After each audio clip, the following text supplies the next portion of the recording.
தொடர்ந்து ஆசீர்வதிக்கட்டும். கர்த்தருக்கு ஸ்தோத்திரம். ஐயா அவர்களுக்கு நன்றி. உட்காருங்க. பாஸ்டர் விக்டர் அவர்களுக்கு நன்றி, ஸ்தோத்திரம். இப்பொழுது நம்முடைய மத்தியிலே சிறப்பு விருந்தினராய் வந்திருக்கிறதான ஸ்தோத்திரம் டாக்டர் சேர்லி மங்கள்ராஜ் அம்மா அவர்கள்.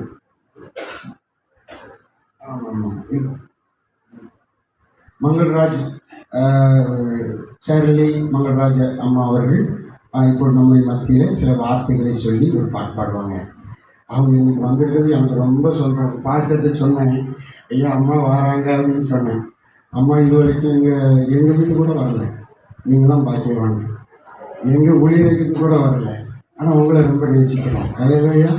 முதலாவதாக நாம் 1200 சதுரடி கட்டின டேவிட் பாண்டியன் ஐயா சர்ச்சுக்கு வந்தாங்க. அது அவங்க தான் கட்டி கொடுத்தாங்க. வந்தாங்க. ஒரு பப்ளிக் மீட்டிங் நல்லா அருமையாக பாட்டு பாடி அழகாக இருந்தது. ரொம்ப சந்தோஷமாக இருந்துச்சு. ஐயா காலை கீழே வைக்கல, அப்படியே குதிச்சு சந்தோஷப்படுறாரு பிஷப் டேவிட் பாண்டியன் ஐயா அவர்கள். அம்மா வந்துட்டாங்கன்னு இவருக்கு சொன்ன உடனே நேற்று உட்கார்ந்தவர் எந்திரிச்சு குதிச்சிட்டாரு. ஐயா நீங்கள் பணம் கொடுத்தது கூட சந்தோஷம் ஐயா, நீங்கள் வர்றது கூட எனக்கு சந்தோஷம், அம்மா வர்றது ரொம்ப சந்தோஷம். 3 முறை சொன்னார். எல்லாரும் கரங்களை கட்டி ஆண்டவர் மீது அவங்க ரொம்ப அமைதியானவங்க. முன்னாடி நிற்க விரும்ப மாட்டாங்க.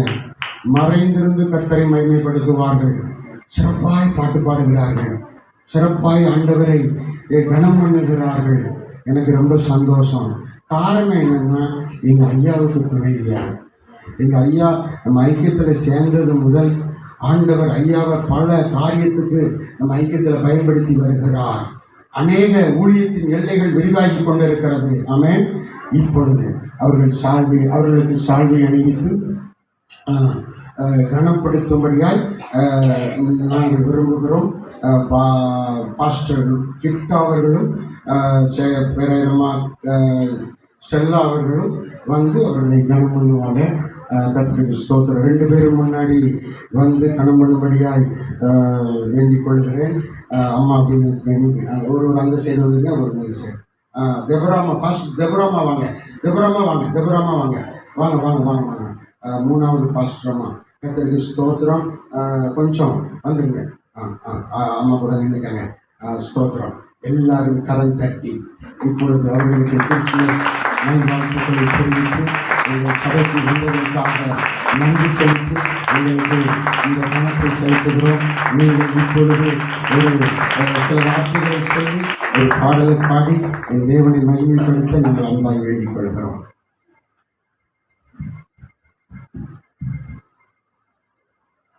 கர்த்தருடைய நாமத்துக்கு மகிமை உண்டாவதாக. நான் ஒரு கல்லூரியில் வேலை பார்த்து வருகிறேன். அதனால் ஞாயிற்றுக்கிழமைகள் தவிர மற்ற நாட்களில் நான் வேலைக்கு செல்வதால் என்னால் அதிகமாக இந்த ஊழியர்களில் பங்கு பெற முடியவில்லை. இது இப்போ என்னுடைய வெக்கேஷன் பீரியட்னால என் கணவரோடு சேர்ந்து ஒரு சில இடங்களுக்கு வர கடவுள் எனக்கு போய் சேர்த்துக்கிறார். இன்றைய தினத்திலும் உங்கள் எல்லாரையும் பார்க்குறது தான் எனக்கு ரொம்ப மகிழ்ச்சி, மிகவும் சந்தோஷமாக இருக்கிறது. நீங்கள் என்னை வரவேற்ற விதம் அது மிகவும் சந்தோஷம். ஏனென்றால் நான் அந்த அளவுக்கு பாத்திரம்லாம் கிடையாது. ஐ நாட் வர்தி அந்த அளவுக்கு நீங்கள் சொல்கிற அளவுக்கு தான். பட் கடவுள் என்னையும் இப்படிப்பட்ட இடத்திலே உயர்த்தி வைத்ததுக்காக நன்றி. என்னுடைய வாழ்க்கையிலே பல காரியங்களிலே கடவுளுடைய கிருபையை நான் பார்த்து வருகிறேன். முக்கியமான காரியங்களில் ஒன்று வந்து என்னுடைய மகள் படிப்பு விஷயம். அவள் கொஞ்சம் படிப்பிலே கஷ்டப்பட்டு படிப்பவள். மிக கஷ்டப்பட்டு அவள் கூடவே சேர்ந்து நான் ஒரு சில காரியங்களிலே அவளுக்கு உதவி செய்வது உண்டு. ஆனாலும் கடவுளுடைய மிகப்பெரிய கிருபையினால் அவளும் 12ஆம் வகுப்பு முடித்து இப்போது ஒரு கல்லூரியிலே அவளுக்கு நல்ல ஒரு கல்லூரியிலே இன்ஜினியரிங் படிக்க கடவுள் கிருபை பாராட்டியிருக்கிறார். அது மட்டும் அல்லாது என்னுடைய சரீரத்திலே அல்சர் போன்ற காரியங்களில் நான் மிகவும் கஷ்டப்பட்டு கொண்டிருந்த நாட்கள் உண்டு. கர்த்தருடைய பெரிதான கிருபையினால் மிகவும் அழுது ஜெபித்த காலங்கள்லாம் உண்டு. அந்த நாட்களிலே கடவுள் என்னை அபரிவிதமாய் ஆசீர்வதித்து அந்த பர்டிகுலர் ப்ராப்ளத்துலேருந்து கம்ப்ளீட்டாக என்னை வெளியே வர கடவுள் கிருபை செய்திருக்கார். அது மட்டும் அல்லாது என்னுடைய வேலை ஸ்தலங்களிலே சரி, மற்ற காரியங்களிலும் சரி, சமாதானத்தை எவ்வளோ கஷ்டத்தின் மத்தியிலே நான் சென்ற நாட்கள் உண்டு. பலர் மூலமாக எனக்கு பல பிரச்சனைகள் இருந்த நாட்களிலும் தேவன் என்னை எவ்வளவோ கீழே என்னை புஷ் பண்ணாலும் ஆண்டவர் என்னை மேலே உயர்த்தி வருகிறதை நான் கண்கூடாக பார்த்து வருகிறேன்.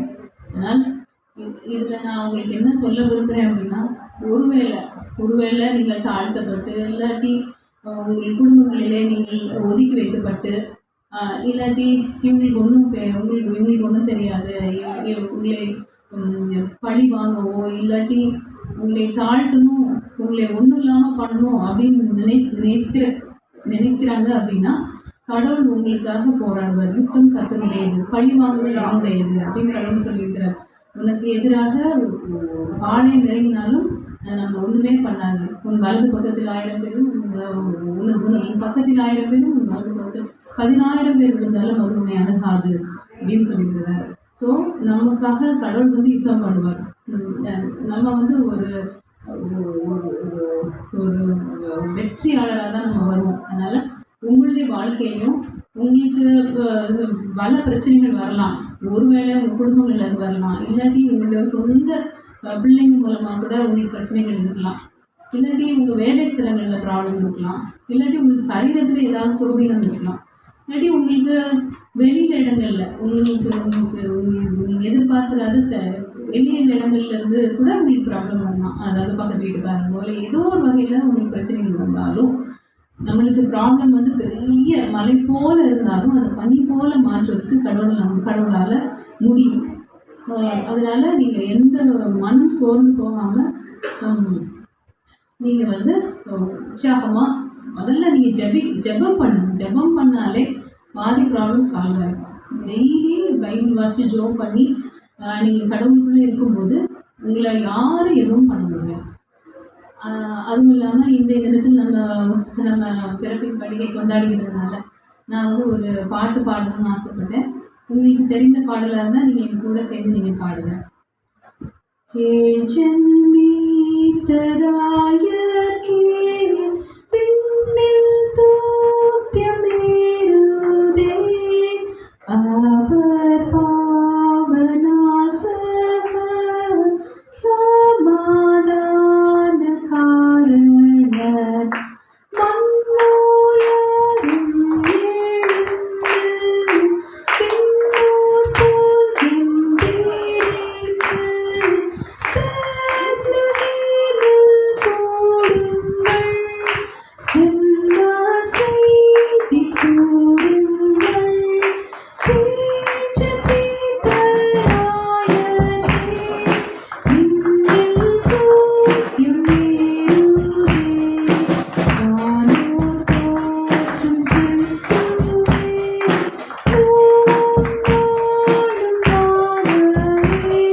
ஆசீர்வதித்தார்.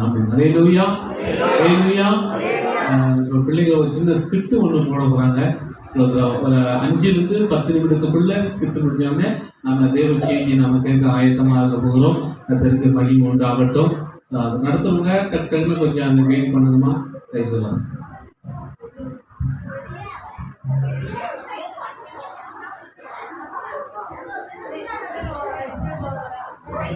இப்போ நம்ம கிறிஸ்மஸ் ப்ரோக்ராம்ல ஃபர்ஸ்ட் வந்து பைபிள் வேர்சஸ் பார்த்தலாம்.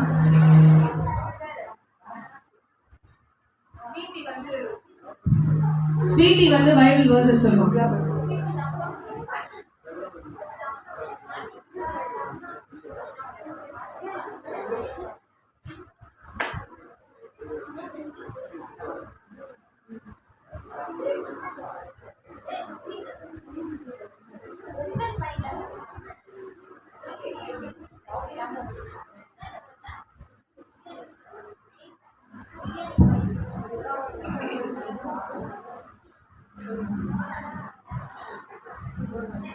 சங்கீதம் 91 ஒரு அதிகாரம். உன்னதமானவரின் மறைவில் இருக்கிறவன் சர்வ வல்லவரின் நிழலை தங்குவான். நான் கர்த்தரை நோக்கி, நீர் என் அடைக்கலம், என் கோட்டை, நான் நம்பியிருக்கிறார் என்று சொல்லுவேன். அவர் என் தமது சிறகுகளால் என்னை மூடுவார். அவர் சட்டைகளின் கீழே அடைக்கலம் போகுவார். அவருடைய சத்தியம் எனக்கு பரிசையும் கேடமாக இருக்கும். இரவில் தாக பயணத்துக்கும் பகலில் பறக்கும் அம்புக்கும் இருளில் நடமான கொள்ள நோய்க்கும் மத்தியானத்தில் பலாக்கும் சங்காத்துக்கும் நீ பயப்படாது இருப்பாய். உன் பக்கத்தில் 1000 பேர், உன் வலது புறத்தில் 10,000 பேர் இருந்தாலும் அது உன்னை அணுகாது. உன் கண்களால் மாத்திரம் நீ அதை பார்த்து துன்மார்க்கர் வரும் பலனை காண்பாய்.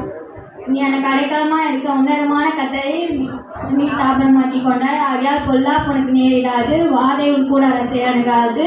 உன் வழிகள் எல்லாம் உன்னை காக்கும்படி உனக்காக தம்முடைய தூதர்களுக்கு கட்டளையிடுவார். உன் பாதம் கல்லில் ஏறாதபடிக்கு அவர்கள் உன்னை தங்கள் கைகளினாலே ஏந்தி கொண்டு போவார்கள். சிங்கத்தின் மீதும் வீணான் பாம்பின் மீதும் நீ நடந்து பால சிங்கத்தின் வலு சர்வத்தை மிதித்து போடுவார். அவர் என்னிடத்தில் வாஞ்சியா இருக்கபடியால் அவனை விடுவிப்பேன். என் நாமத்தை அவன் அறிந்திருக்கபடியால் அவனை உயர்ந்த ஸ்தலங்களில் வைப்பேன். நீடித்த நாட்களாய் அவனை திருப்தியாக்கி என் ரட்சிப்பை அவனுக்கு காண்பிப்பேன்.